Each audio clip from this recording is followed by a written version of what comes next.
नमस्कार दोस्तों, स्वागत है आपका हमारे चैनल एमसीक्यू सुपरफास्ट पर। अगर आप रेलवे या अन्य प्रतियोगी परीक्षाओं की तैयारी कर रहे हैं तो यह वीडियो आपके लिए बेहद महत्वपूर्ण है।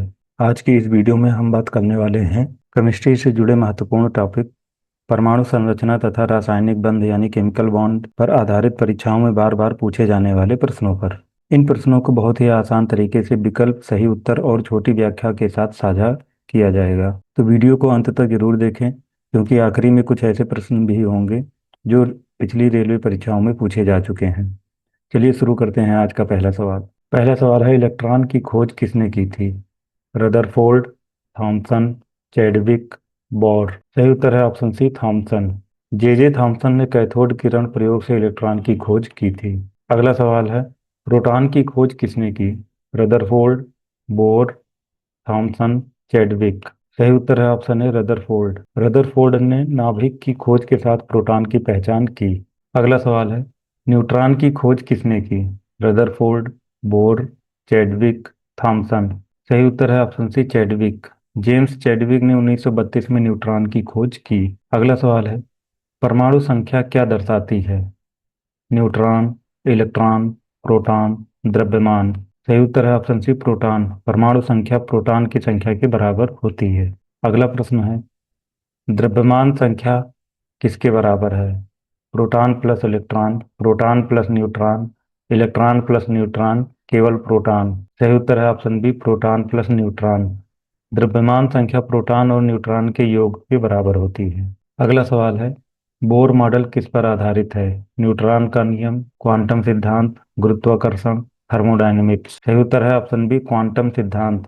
बोर मॉडल ऊर्जा के क्वांटम पर आधारित है। अगला सवाल है, ऑर्बिटल क्या दर्शाता है? इलेक्ट्रॉन का पथ, इलेक्ट्रॉन मिलने की संभावना, नाभिक का स्थान, न्यूट्रॉन। सही उत्तर है ऑप्शन बी, इलेक्ट्रॉन मिलने की संभावना। अगला सवाल है, एस ऑर्बिटल का आकार कैसा होता है?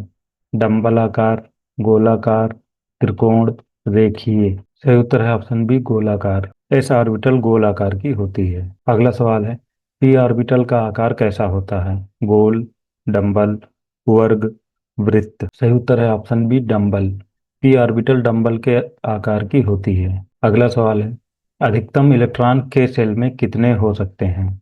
2, 8, 18, 32। सही उत्तर है ऑप्शन ए, 2। के शेल में अधिकतम 2 इलेक्ट्रॉन हो सकते हैं। अगला सवाल है, ऑक्टेट नियम किससे संबंधित है? ऊर्जा, स्थिरता, द्रव्यमान, दबाव। सही उत्तर है ऑप्शन बी, स्थिरता। ऑक्टेट नियम स्थिरता पर आधारित है। अगला सवाल है, आयनिक बंध कैसे बनता है? इलेक्ट्रॉन साझा करने से, इलेक्ट्रॉन लेने देने से, न्यूट्रॉन से, ऊर्जा से।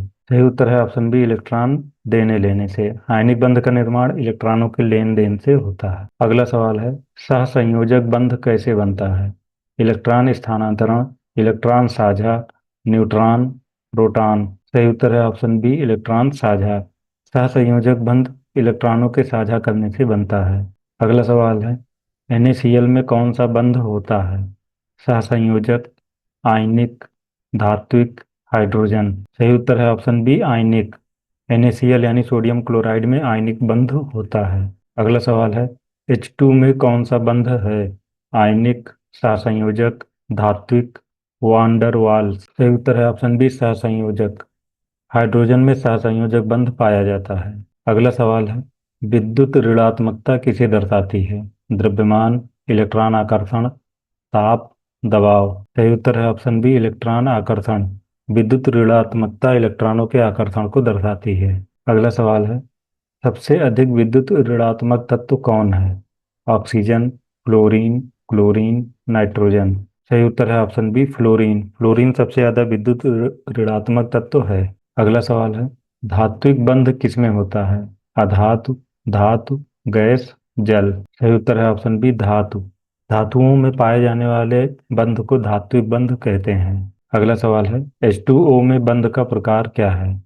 आयनिक, सहसंयोजक, धात्विक, आयनिक प्लस धात्विक। सही उत्तर है ऑप्शन बी, सहसंयोजक। H2O यानी पानी में सहसंयोजक बंध पाया जाता है।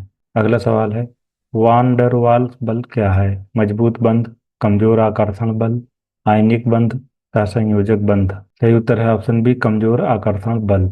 वांडर वाल्स एक बहुत ही कमजोर आकर्षण बल का प्रकार है। अगला सवाल है, किसी ऑर्बिटल में अधिकतम कितने इलेक्ट्रॉन हो सकते हैं? एक, दो, तीन, चार। सही उत्तर है ऑप्शन बी, दो। पॉली एक्सक्लूजन प्रिंसिपल के अनुसार एक ऑर्बिटल में अधिकतम दो इलेक्ट्रॉन हो सकते हैं। अगला सवाल है, ऑफ-बाउ सिद्धांत किससे संबंधित है? इलेक्ट्रॉन भरना, न्यूट्रॉन, प्रोटॉन, ऊर्जा हानि। सही उत्तर है ऑप्शन ए, इलेक्ट्रॉन भरना। ऑफ-बाउ सिद्धांत इलेक्ट्रॉनों के भरने से संबंधित है। अगला प्रश्न है, कुंड का नियम क्या बताता है? इलेक्ट्रॉन जोड़े में आते हैं, पहले अलग अलग ऑर्बिटल भरते हैं, ऊर्जा बढ़ती है, नाभिक बढ़ता है। सही उत्तर है ऑप्शन बी, पहले अलग अलग ऑर्बिटल भरते हैं। ऑर्बिटलों के भरने का नियम हुंड ने दिया था। अगला सवाल है, 1s ऑर्बिटल में कितने इलेक्ट्रॉन होंगे? एक, दो, तीन, चार। सही उत्तर है ऑप्शन बी, दो। 1s ऑर्बिटल में दो इलेक्ट्रॉन होंगे। अगला सवाल है, डी ऑर्बिटल में अधिकतम कितने इलेक्ट्रॉन होते हैं? छः, आठ, 10, 14। सही उत्तर है ऑप्शन सी, 10। डी ऑर्बिटल में अधिकतम 10 इलेक्ट्रॉन हो सकते हैं। अगला सवाल है, एफ ऑर्बिटल में अधिकतम इलेक्ट्रॉन कितने होते हैं? 10, 12, 14, 16। सही उत्तर है ऑप्शन सी, 14। एफ ऑर्बिटल में अधिकतम 14 इलेक्ट्रॉन हो सकते हैं। अगला सवाल है, इलेक्ट्रॉन का आवेश क्या है? धनात्मक, ऋणात्मक, शून्य, बदलता रहता है। सही उत्तर है ऑप्शन बी, ऋणात्मक। इलेक्ट्रॉन पर ऋणात्मक आवेश होता है। अगला सवाल है, प्रोटॉन का आवेश क्या है? ऋणात्मक, धनात्मक, शून्य, बदलता है। सही उत्तर है ऑप्शन बी, धनात्मक। प्रोटॉन पर धनात्मक आवेश होता है। अगला सवाल है, न्यूट्रॉन का आवेश क्या है? धनात्मक, ऋणात्मक, शून्य, एक। सही उत्तर हो जाएगा ऑप्शन सी, शून्य। न्यूट्रॉन उदासीन होता है, इस पे कोई भी आवेश नहीं होता है। अगला सवाल है, परमाणु का आकार किससे निर्धारित होता है? नाभिक, इलेक्ट्रॉन क्लाउड, न्यूट्रॉन, द्रव्यमान। सही उत्तर हो जाएगा ऑप्शन बी, इलेक्ट्रॉन क्लाउड। अगला प्रश्न है, आयन क्या होता है? न्यूट्रॉन, आवेशित कण, तटस्थ कण, परमाणु। सही उत्तर हो जाएगा ऑप्शन बी, आवेशित कण। अगला सवाल है, कैटायन कैसे बनता है? इलेक्ट्रॉन लेने से, इलेक्ट्रॉन खोने से, न्यूट्रॉन लेने से, प्रोटॉन खोने से। सही उत्तर है ऑप्शन बी, इलेक्ट्रॉन खोने से। इलेक्ट्रॉनों की कमी से कैटायन का निर्माण होता है। अगला प्रश्न है, एनायन कैसे बनता है? इलेक्ट्रॉन लेने से, इलेक्ट्रॉन खोने से, न्यूट्रॉन से, ऊर्जा से। सही उत्तर है ऑप्शन ए, इलेक्ट्रॉन लेने से। इलेक्ट्रॉनों की अधिकता से एनायन का निर्माण होता है। अगला सवाल है, सहसंयोजक बंध में इलेक्ट्रॉन कैसे होते हैं? ट्रांसफर, शेयर, हटाए जाते हैं, नष्ट होते हैं। सही उत्तर है ऑप्शन बी, शेयर। सहसंयोजक बंध इलेक्ट्रॉनों की शेयरिंग से बनता है। अगला सवाल है, डबल बॉन्ड में कितने इलेक्ट्रॉन साझा होते हैं? दो, चार, छः, आठ। सही उत्तर है ऑप्शन बी, चार। डबल बॉन्ड में चार इलेक्ट्रॉन साझा होते हैं। अगला प्रश्न है, ट्रिपल बॉन्ड में कितने इलेक्ट्रॉन होते हैं? दो, चार, छः, आठ। सही उत्तर है ऑप्शन सी, छः। ट्रिपल बॉन्ड में छः इलेक्ट्रॉनों की साझेदारी होती है। अगला प्रश्न है, HCl में बंध का प्रकार क्या है? आयनिक, धात्विक, ध्रुवीय सहसंयोजक, वान डर वाल्स। सही उत्तर है ऑप्शन सी, ध्रुवीय सहसंयोजक। HCl में ध्रुवीय सहसंयोजक बॉन्ड पाया जाता है। अगला प्रश्न है, CO2 का आकार क्या है?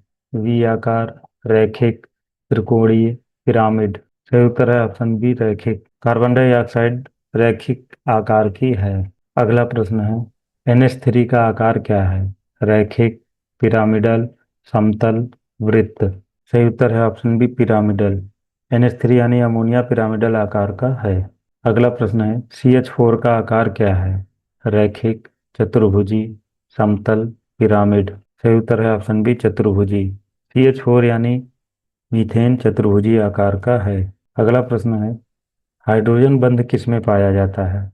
NaCl, H2O, CO2, CH4। सही उत्तर है ऑप्शन बी, H2O। दिए गए विकल्पों में H2O यानी पानी में हाइड्रोजन बंध पाया जाता है। अगला प्रश्न है, सबसे मजबूत बंध कौन सा है? आयनिक, सहसंयोजक, हाइड्रोजन, वान डर वाल्स। सही उत्तर है ऑप्शन बी, सहसंयोजक। सहसंयोजक बंध सबसे मजबूत बंध होता है। अगला प्रश्न है, आयनिक यौगिक की विशेषता क्या है? कम गलनांक, उच्च गलनांक, गैस, नरम। सही उत्तर है ऑप्शन बी, उच्च गलनांक। आयनिक यौगिक उच्च गलनांक वाले होते हैं। अगला प्रश्न है, सहसंयोजक यौगिक की विशेषता क्या है? उच्च गलनांक, कम गलनांक, चालक, कठोर। सही उत्तर है ऑप्शन बी, कम गलनांक।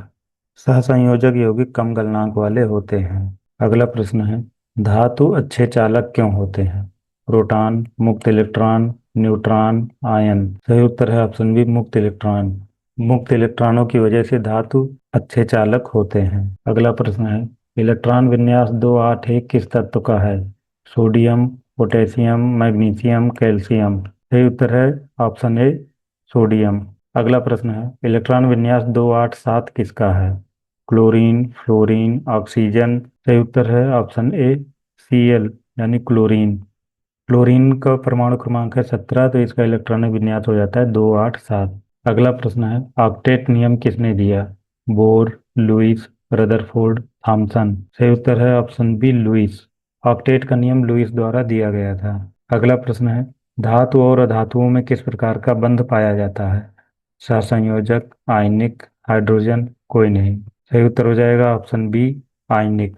धातु और अधातुओं में आयनिक बंध होता है। अगला प्रश्न है, अधातु और अधातु में कौन सा बंध होता है? आयनिक, सहसंयोजक, धात्विक, कोई नहीं। सही उत्तर है ऑप्शन बी, सहसंयोजक। अधातु तथा धातु में सहसंयोजक बंध के द्वारा यौगिक का निर्माण होता है। अगला प्रश्न है, Cl2 में कौन सा बंध है? आयनिक, सहसंयोजक, धात्विक, हाइड्रोजन। सही उत्तर है ऑप्शन बी, सहसंयोजक। Cl2 यानी क्लोरीन में सहसंयोजक बंध पाया जाता है। अगला प्रश्न है, Na+ आयन कैसे बनता है? इलेक्ट्रॉन लेकर, इलेक्ट्रॉन खोकर, न्यूट्रॉन लेकर, प्रोटॉन खोकर। सही उत्तर है ऑप्शन बी, इलेक्ट्रॉन खोकर। सोडियम आयन का निर्माण इलेक्ट्रॉन खोकर होता है। अगला प्रश्न है, O2- आयन कैसे बनता है? इलेक्ट्रॉन खोकर, इलेक्ट्रॉन लेकर, प्रोटॉन लेकर, न्यूट्रॉन से। सही उत्तर है ऑप्शन बी, इलेक्ट्रॉन लेकर। O2- आयन का निर्माण इलेक्ट्रॉन लेकर होता है। अगला प्रश्न है, आयनिक बंध में बल किस प्रकार का होता है? आकर्षण, विकर्षण, शून्य, यादृच्छिक। सही उत्तर है ऑप्शन ए, आकर्षण। आयनिक बंध में आकर्षण बल होता है। अगला प्रश्न है, सहसंयोजक बंध में ऊर्जा कम है, अधिक है, शून्य है, बदलती है। सही उत्तर है ऑप्शन बी, अधिक। सहसंयोजक बंध में अधिक ऊर्जा होती है। अगला प्रश्न है, ध्रुवीय बंध किस कारण बनता है? समान आकर्षण, असमान विद्युत ऋणात्मकता, द्रव्यमान, ताप। सही उत्तर है ऑप्शन बी, असमान विद्युत ऋणात्मकता। ध्रुवीय बंध का निर्माण असमान विद्युत ऋणात्मकता की वजह से होता है। अगला सवाल है, सबसे स्थिर संरचना कौन सी होती है? Duet, octet, triplet, singlet. सही उत्तर है ऑप्शन बी, ऑक्टेट। ऑक्टेट सबसे मजबूत संरचना है। अगला सवाल है, निष्क्रिय गैसें स्थिर क्यों होती हैं? कम ऊर्जा, पूर्ण ऑक्टेट, अधिक द्रव्यमान, कम इलेक्ट्रॉन। सही उत्तर है ऑप्शन बी, पूर्ण ऑक्टेट। पूर्ण ऑक्टेट होने की वजह से निष्क्रिय गैसें स्थिर होती हैं। अगला प्रश्न है, He यानी हीलियम में कितने इलेक्ट्रॉन होते हैं? एक, दो, तीन, चार। सही उत्तर है ऑप्शन बी, दो। हीलियम में दो इलेक्ट्रॉन होते हैं। अगला प्रश्न है, रासायनिक बंध का मुख्य उद्देश्य क्या है? द्रव्यमान बढ़ाना, स्थिरता प्राप्त करना, ऊर्जा घटाना, आयतन बढ़ाना। सही उत्तर है ऑप्शन बी, स्थिरता प्राप्त करना। रासायनिक बंध का उद्देश्य है स्थिरता प्राप्त करना। तो दोस्तों, अगर आपको रसायन विज्ञान के महत्वपूर्ण एमसीक्यू उपयोगी लगे हों तो वीडियो को लाइक जरूर करें। और अगर आप रेलवे तथा अन्य प्रतियोगी परीक्षाओं की तैयारी कर रहे हैं तो चैनल को सब्सक्राइब करके बेल आइकन जरूर दबाएं, क्योंकि इस चैनल पर आपको मिलते हैं प्रतियोगी परीक्षाओं के लिए सबसे महत्वपूर्ण एमसीक्यू, पिछले वर्षों के प्रश्न, आसान तरीके से समझाए गए टॉपिक। तो मिलते हैं अगले वीडियो में, तब तक पढ़ते रहिए, आगे बढ़ते रहिए। धन्यवाद। जय हिंद।